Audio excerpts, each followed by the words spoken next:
Welcome, everyone, to another edition of Safe Conversations. Paul, how are you doing? I'm above half a tank emotionally good today. Oh, I love it. I Yeah. love it. Above half a tank's a good place to be. It's a good place It's to better than talking to somebody who's drained. That's right. That wouldn't be so good. But, Paul, we've been talking about in the last couple of episodes relationships. Yeah. And we've been talking about, we've kind of made our way through the development of from toddlers to adolescents and kind of how the brain works. You've been kind of explaining some stuff to us, and now we're ready to kind of get into the adult life and talk a little bit about, I was wondering if in my conversations with you, I think one of the words that comes up as much as any is the attachment Yeah. style. You refer to them as relationship style. So, Yeah. could you kind of explain how that works? And I think it'd be very Yeah, helpful. could. Yeah, the attachment style is describing a particular way that someone relates to other people. There are several styles. This was discovered not actually a long time ago. It had been in the mid-1900s. So it's not been out there long. Actually, psychology and a lot of society disagreed with it at the time. They would say, this is more of a British psychology, would say being attached to your mother and her being with you in a good way is not significant. Now, we scoff at that today because this theory is now front and center in most theories of counseling right now. It's going to come into the medical field and the educational field, or it already is in some ways. Discovered by somebody kind of come up with the idea? Was it a psychologist who came up with the idea? He was a psychoanalyst, if that means anything to anybody. And his name was Bowlby, and he was studying the children in the England area that were separated from their parents because of the dangers of the World War. And so he began to notice that these children being separated from parents begin to have dysfunctional characteristics. So he began to dig more and more and more into that. And what came out of that is what you mentioned earlier, what we call today attachment styles. There are a limited number of them.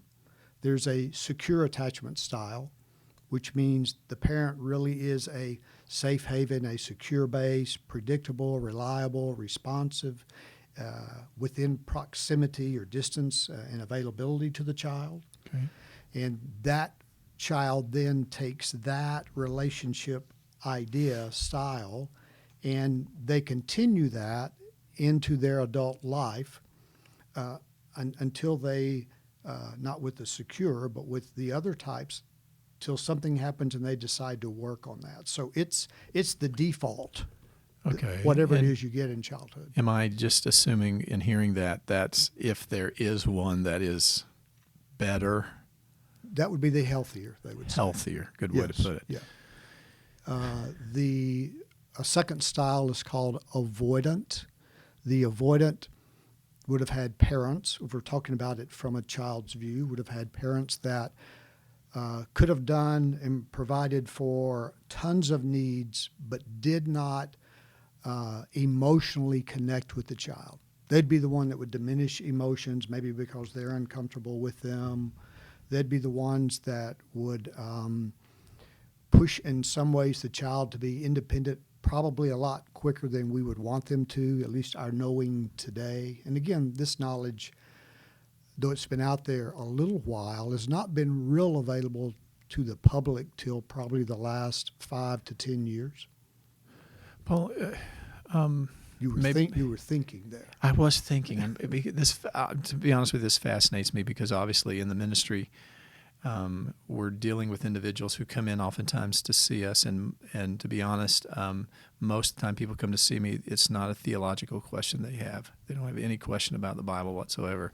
It's why does my husband, why does my wife, why does my child, what's going on here? And so these are the issues that even ministers are dealing with day to day, yet we, to be honest, I don't think we were trained, to deal with it. So I'm just thinking right now, so a secure style, which seems like the most healthy way, so that person is going to have a much greater chance to enter into a healthy relationships throughout their life. Yeah, we do see sort of a crossing over. I was an example of one of those that my wife would have had, in my estimation, a much more secure attachment. I was a little bit of a mixture of two. It's called mixed. You usually have a trauma history with that one. Simply, let me just jump to that one. Mixed is where there is an avoidant and there is what we haven't talked about yet, an anxious style. And because of trauma, the child's natural tendency to pull toward a parent as a safe place, safe haven, is conflicted with the parent is the one who terrorizes them. So you've got this move toward the parent, what the crap, run away from the parent. So terrorizes are trauma. So somebody listening right now going, what does he mean by that? I would say the most obvious understanding is physical abuse, sexual abuse, emotional abuse. We also know that smaller things that are done over the child's life experience can have a trauma impact too. So there could be smaller incidents like a dad screaming and looking all scary and doing it so consistent for so long that it kind of has that trauma impact. Yeah, so there is the big category, and the other category is people will mark, if you ask them were they abused, they'll go no. That means they weren't hit, they weren't sexually molested, but you put a raging person in their life, and that has a tremendous impact because the child is so fragile. So, is it okay if we use maybe a little example you gave? So you gave your wife came from secure, you're more mix of a couple of things. So I'm guessing that has potential to lead to some conflict. Yeah, it does. Actually, the model of marital work that I've adopted would say that it's very common, so common they would teach us this model in a very in-depth way because it's predictable. You can just about bet that if there's an avoidant, there's going to be an anxious. And the avoidant moves away, that they will engage and they can fight and fuss, but then they're going to move away, man cave if it's a guy, and the guys are a little bit more in that group. The lady will be a little bit more of the pursuer. Eventually the guy may feel like that is, if it is a guy and a gal, and the gal's the anxious, he's the avoidant, he may begin to feel like she just stays on me all the time. And you have that literal pattern that's somewhat predictable. Now, not everybody fits into that, not 100% of the people, but it's enough that they would train us in a model that specifically looks at that scenario. The scenario of an Anxious. Avoidant and an anxious. And okay, there is a secure relationship style. That's the best scenario, the most healthy or functional family life. Most didn't, I would guess, most didn't get that, or they're not getting it now. I would say that would be an unusual thing. So there's also the avoidant. So the avoidant, maybe a little more on the avoidant, that person has grown up learning how to just stay away from conflict. They don't stay, well, yeah, they can do that. They stay away from emotions because they got the message that's scary. Okay. So they live in their, I would say, from a counselor's view, they live in their head. They don't necessarily live in their feelings. The more anxious lives more in the feelings than in the head, even though they can both go to both places primarily. So the avoidant learned, if no one's going to be able, this is the child perspective, not the adult, if no one's going to be there for me emotionally, they're not going to be present, they're not going to be a safe haven, they're not going to be available in this emotional area, relational area, then I'm just not going to learn and do that area of life. So they become very independent. They have great difficulty connecting to their emotions or others. They're really good with the head stuff. The anxious, I don't think we talked much about that, but that's the child that has some emotional connect to the parent, but very inconsistent. And at times, the parent can even be intrusive, sort of pushing too much and telling the child, not giving the child their reasonable choices per their age. So you've got this anxious person that would be what, I don't like this word, but it's used. It's like they are clingy. I think that's okay for a child. I don't know that adults really affirm that word. But the idea is, I would say my anxious is that I want to know that somebody's there for me because I didn't.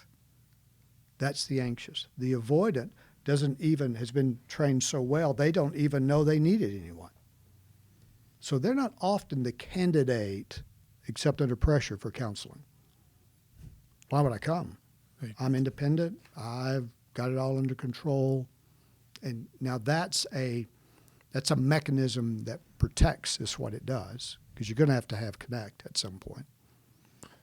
So for the folks listening right now, we've identified, I think they're hearing different styles. So they're thinking, what are the styles? So there's secure, we've talked about. There's anxious, there's avoidant.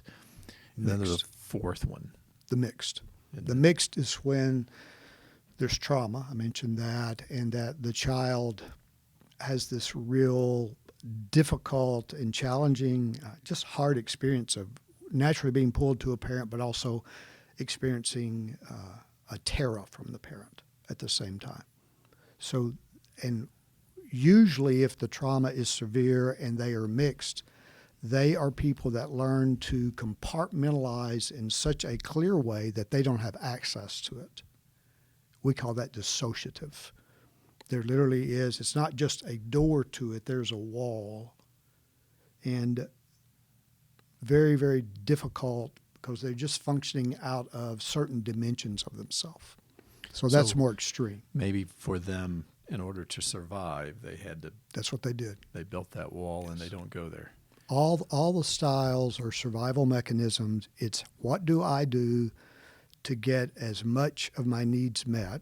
The avoidant learns I just better not expect.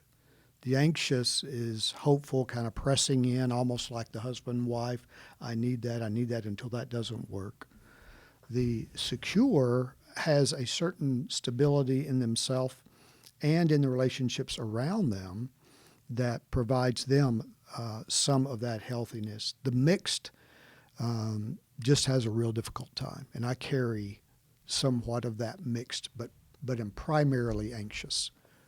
Well, what if the person's listening right now and they're going, I'm not exactly sure, where I fall in these categories, yes. And they may see themselves in several of them.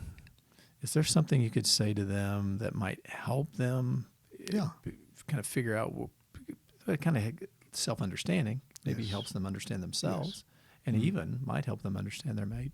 Well, there are on the web attachment style checklists. There are those type things they can go and will help them.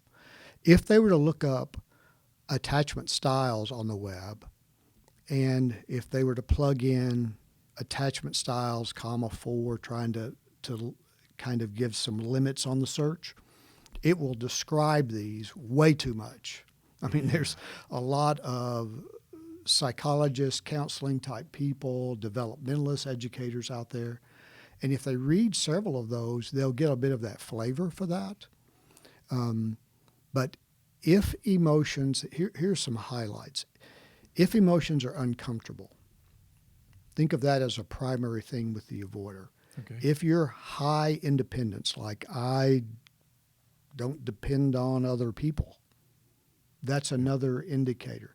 Anxious is going to be more valuing connectedness, even if it's not healthy.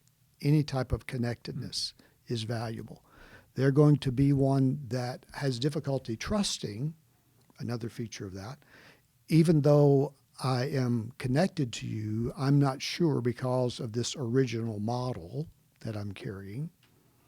Secure is going to look at those two and understand them logically and go, I have no felt sense of that. I mean, that's not their historical experience. Right. And they may think the avoider is like really extreme, and so is the anxious.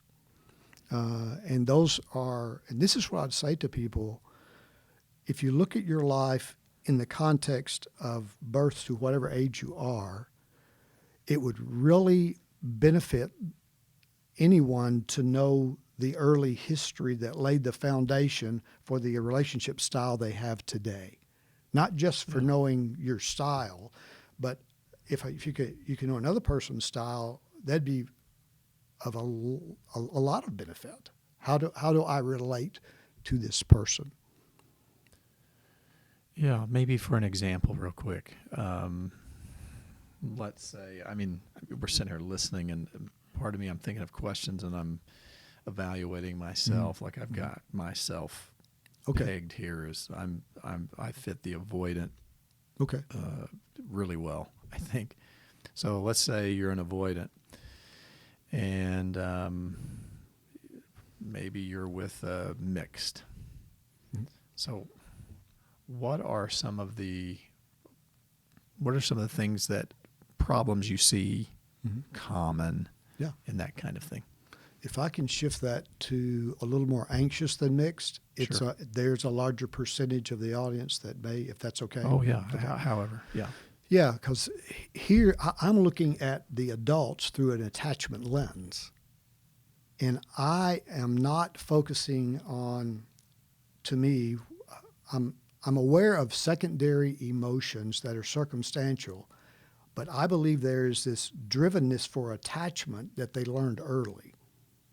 So people can be very, very angry. I think often that's a secondary emotion. That's a lot scarier.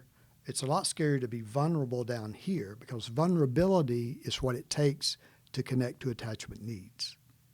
So how do people defend, if people out there could go, do I have an understanding of how I defend myself from vulnerability? Mm. And most of these, like if you take all the three styles besides secure, we've learned that vulnerability is not good. That's what we learned. It's what, and we are now told as Christians in a good way to love and to trust each other and God. Well, you've already got this original model neurologically wired into your person. I would say this as this is very encouraging to me, not having had a secure attachment. There is what they call earned attachment, meaning as an adult in a healthy relationship or healthy relationships. It can be, we haven't talked about friendship, but it could be in friendship, but especially in marital, you can learn to be securely attached. The brain will learn to do that because there's this plastic nature to it. So you're saying the possibility, no matter what attachment or relationship style you learned growing up, you can adapt a secure relationship style. You can begin to develop. It sort of fits our model of sanctification that we are becoming like Jesus. Well, we are becoming and can learn to do that, but you have to be in the vicinity of someone where you can have an experience that is different than the one you grew up with. Okay. And that means a certain amount of vulnerability. All right. Well, we're running out of time, but we need we need to explore. I think I'd like to explore that a little bit more. Yeah, sure. So maybe in our next podcast, we can kind of pick up right there. Yeah, be good. Sounds good. So we'll see you next time.